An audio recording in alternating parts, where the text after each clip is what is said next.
Alright,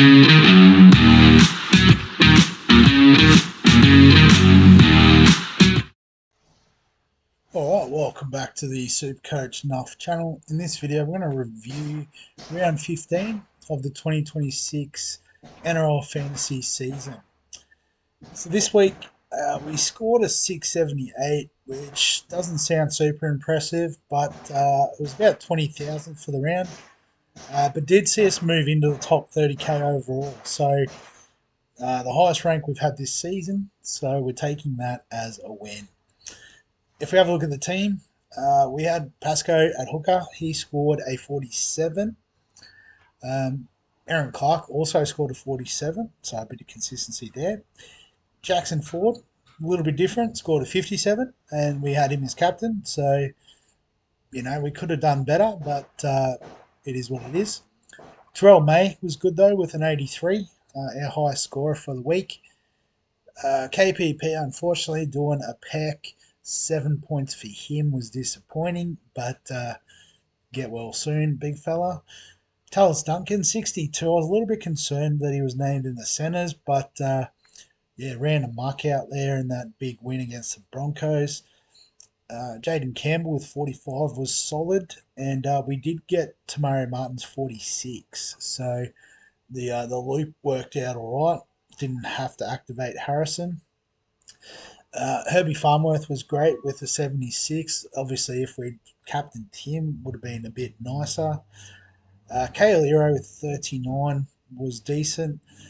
Josh Papali'i was 17. So on the bye this week, but I think we need to move on. Not sure what his break-even will be next week, but I don't think he's going to make us any more money. Bostock with 40 was solid. And then Siegwald with 55 was really great. You know, he's probably got one more game in him in round 18, guaranteed. And then, you know, we might have to pass or move him on. But by then, he should be well in excess of 400k. So he's definitely done a job for us there. I don't think I can look at the head-to-head leagues. It usually doesn't give me a lot there. So we'll go to the Open League and have a look how everyone did. So 756, a couple of 756s, 778, 784. So I think Panda's Heroes has got it. Evie's team. So good week this week for Evie. Let's see, Wade Egan 55, Cam McInnes was 70s, nice. Captain Wilson was good. It's 69 points for him. 68 for Katoa, which was good. Did he? Yeah, so it had Sanders for a 43, so that's okay, getting points there. Had Herbie Farmworth. Iongi was 61, that's handy. Copped a 7 from Khan Pereira, though. That's a bit unfortunate. But yeah, did really well, so good stuff. In terms of the team this week, so again, best 13, which means we're sitting pretty given that we've got the 3 guys on bye. So let's get them off field. So assuming everyone backs up, so we're going to have to make some decisions here. I've just realised. Thought we only had the 2 extras, but we've got 3 extras at wing fullback. So does Chester get a run over one of these 5? I guess with Bostock playing Origin, does he back up? He's coming off the bench, so you'd imagine so. So it's probably between Bostock and Chester at the moment. Campbell and Cleary in the halves is pretty straightforward, so we don't have to panic because we've now got a heap of edge cover all of a sudden. But we'll put the Couchmans on field there. We've got Lasardi there as cover. You know, we've got Tamari Martin if Cleary doesn't back up, so we're sweet there.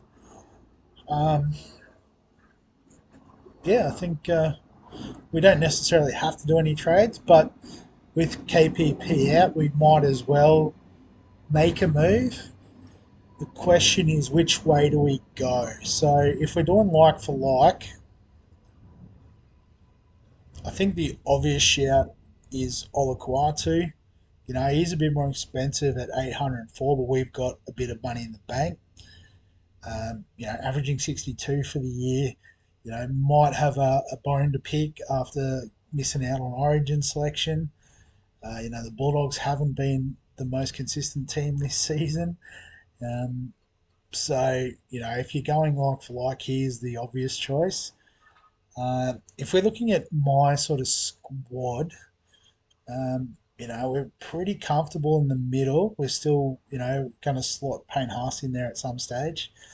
We've got the Couchman brothers on the edge, so we don't necessarily need another one. We've got Lasardi as cover, so maybe a question mark there. Obviously, Lucas and Young playing Origin, so not the most helpful in round 18 and 19. Um, but, you know, in terms of my squad, we probably need a second hooker. But unfortunately, Brayley's out injured.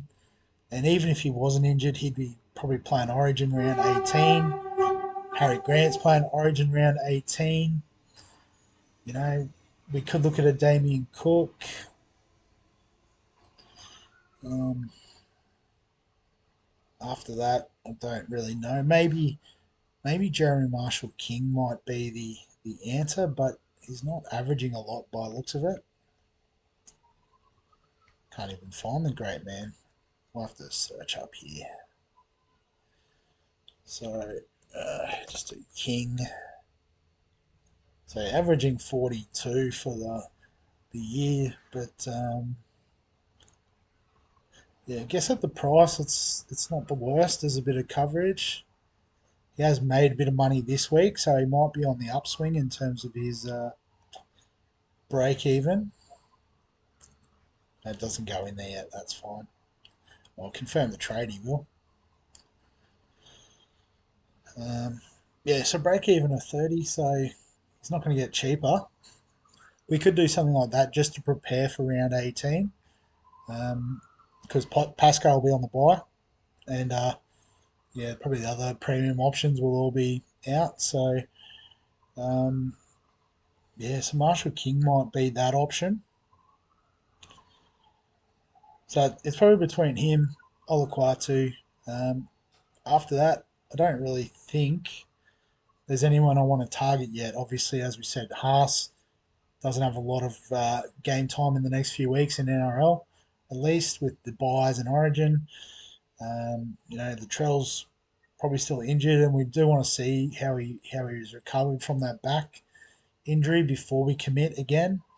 Um, Grant, obviously, Origins are going to be an issue.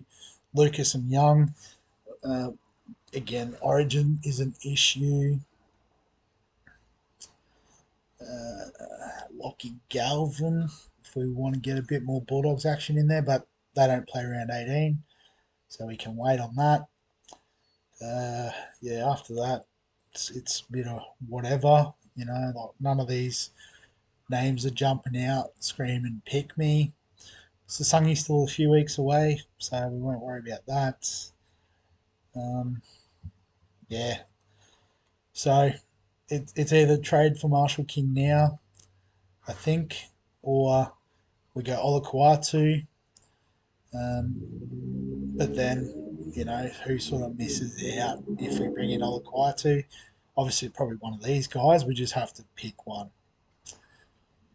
But yeah, in terms of the team this week, um, I'm thinking Terrell May. He's been in good form. We just back him as a solid captain. Against the Dolphins, we could look at Herbie Farmworth as well. But don't want to lock in Cleary because we want to see if he's getting rested or not. Um, so that probably may not occur until after or around the time of this game. So yeah, probably going to lean towards that.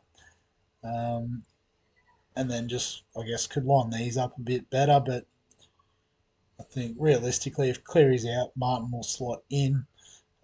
If any of these guys in the back are out, Chester will cover. Lasati can cover these boys on the edge. You could sort of swap Lasati on for one of them, but I think these two will outscore him. So we don't have any middle coverage, but I think we'll be okay. Um, yeah, the more I look at this, I like the balance of just having a second hooker there. But then it'll just be a case of we have to upgrade both of these guys with our extra trades. So, um, yeah, we'll leave the team like that. We'll come back on Friday morning with a bit of a round preview, as we tend to do. Obviously, the fallout from Origin 2, late mail, all that sort of good gear. But yeah, if you've got any questions, comments, thoughts, feel free to add them below this video. Give us a like if you enjoy the NRL Fantasy content. Subscribe for all the fantasy sports content on the channel. And other than that, we'll catch you in the next one.